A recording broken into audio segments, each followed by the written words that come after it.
Hello all. So in the last session we were talking about one important unsupervised clustering algorithm which was DB-scan. So today in the session I would like to talk about one more important unsupervised clustering algorithm which is Gaussian mixture model. Okay. So when I talk about Gaussian mixture model, GMM in short, it is a machine learning method used to determine the probability of each data point that belongs to a given cluster. So when we talk about the probability of a point belonging to a cluster, we make use of Gaussian mixture model. Okay. So this model is a soft clustering method which basically used in unsupervised learning. Okay. So before we actually go into Gaussian mixture model, we have seen clustering is basically an unsupervised machine learning algorithm where we identify the clusters of the entire data set with common characteristics. Okay, if suppose we have a data set with 10 points or 20 points, we divide the entire data points of similar characteristics into different groups or different segments, which we call it as clusters. So when I talk about clusters, our main job is to find the set of points that appear close to each other. Okay, so in this case we can clearly see that we are identifying two cluster points. Okay, these are the cluster points mu1 and mu2 which are in blue and red. Okay, this is the cluster, these are the arbitrary points or the nearest data points within the cluster which are mu1 and mu2. Okay, so here mu1 and mu2 are the centroids. Okay, we have seen the centroids of the cluster, and the centroids are nothing but the parameter that identify all the data points that lie within that particular cluster. Okay, now let's see how Gaussian mixture model help us to analyze these clusters. This is all about identifying the clusters, right? We will see how Gaussian mixture model will help us divide the entire data into clusters and how do we form centroids and all that today in the session. Okay, now when I talk about Gaussian mixture model, okay, basically Gaussian mixture is a function. Okay, we have already known about this. So it is basically a function that is composed of several Gaussians, okay, each identified by k. So the Gaussians are identified by k, let's say 1 to k, where k is nothing but the number of clusters we require in our data set. Okay, now in Gaussian mixture model, basically each Gaussian k in the mixture is comprised of few things. Okay, first thing is it comprises of mean. Okay, please try to understand this. Okay, first we need mean that actually defines the center. Okay, mean is represented by mu that actually defines the center. Okay, next we require covariance which is represented by sigma that actually defines the width, because if I want to determine the clusters, I want to find the centroid and the neighboring data points within that cluster, right? So for doing the same, we focus on calculating the mean, that is nothing but the center, and I want to calculate the covariance that defines the width of that particular cluster. Okay, so this would be equivalent to the dimension of the epsilon in a multivariate scenario. Okay, now along with these two, I also want a mixing probability pi. So mu, sigma and pi. Okay, so this mixing probability pi will actually define how small or big the Gaussian function would be. Okay, so mean is one thing, covariance is one thing, and the mixing probability pi is one thing. Okay, now when you look at this particular diagram, okay, we can see that there are three Gaussian functions. Okay, hence we say k is equal to 3, cluster 1, cluster 2, cluster 3. Okay, so green, red and blue, red in cluster 1, green in cluster 2, blue in cluster 3. Okay, now each Gaussian here will explain the data contained in each of these clusters, that is mu, sigma, all that values.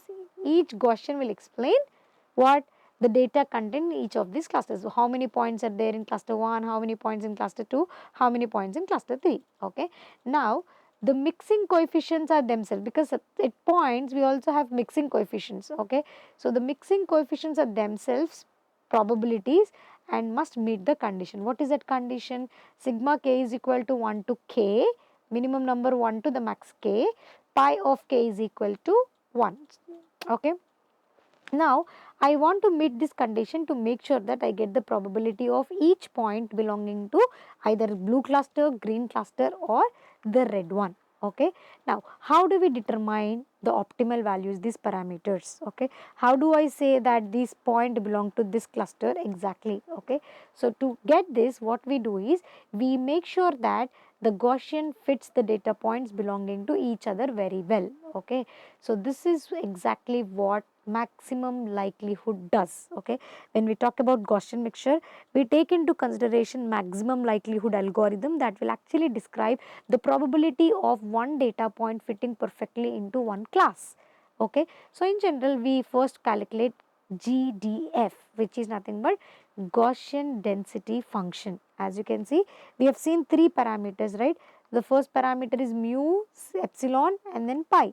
Okay, so with respect to this, for the given input we calculate mu and the mean and the covariance. Okay, the mean and the covariance, which is given by 1 by 2 pi d by 2 sigma 1 by 2 exponential of minus 1 by 2 x from each data point to the deviation to the mean minus epsilon minus 1 x minus mu. Okay, so here when you look into this formula, that is Gaussian density function, here x represents our data points. Okay, d is nothing but the number of dimensions of each data point. Okay, mu and sigma are nothing, epsilon are nothing but sigma are nothing but the variance, the mean and the covariance respectively. Okay, now if suppose we have a data set composed of n is equal to 1000.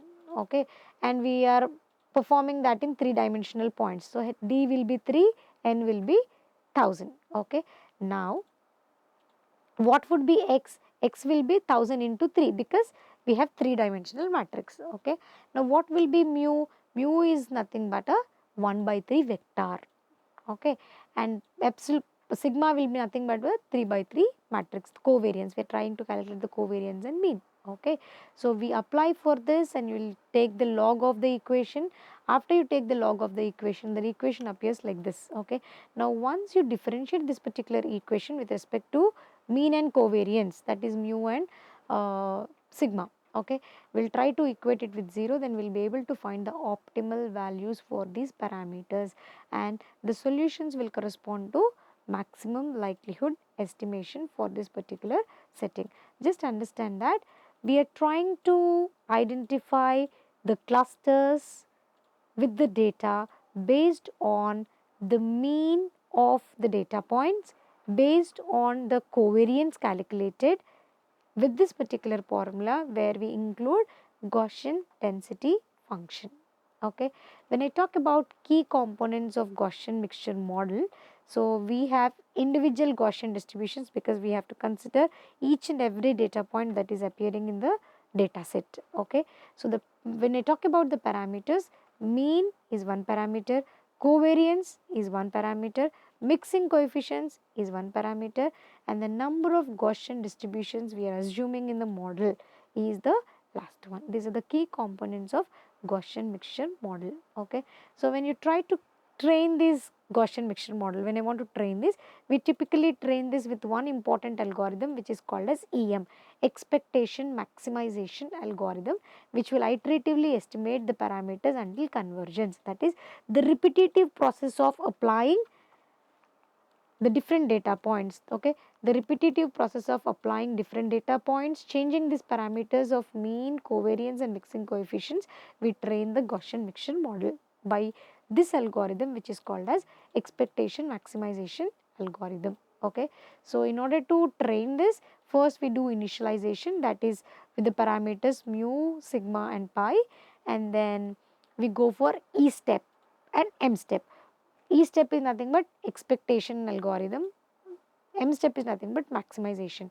When we talk about expectation, we calculate the responsibility, okay, that the probability of each data point belong to that kth Gaussian component. Once we are done with expectation, we try to maximize. Maximize nothing but updating the parameters based on the responsibilities. Okay.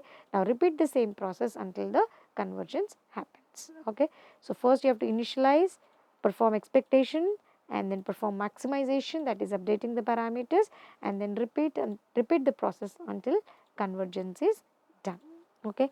Now when I talk about some advantages of GMM, the model can handle complex distributions unlike other models, even DB scan. Okay, so this model is completely based on probability, that is provide soft assignments for cluster membership.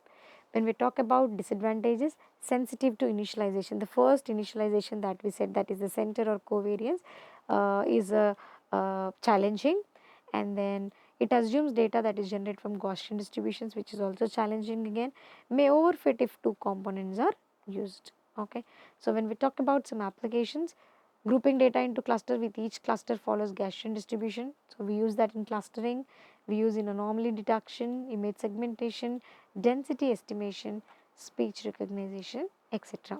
Okay, so this is all about another important unsupervised clustering algorithm, which is GMM, Gaussian mixture model, which is based on expectation maximization algorithm, where we have to adjust mean of the data points, covariance of the data points, and the probability of each data belonging to each cluster, that is pi. Okay, thank you.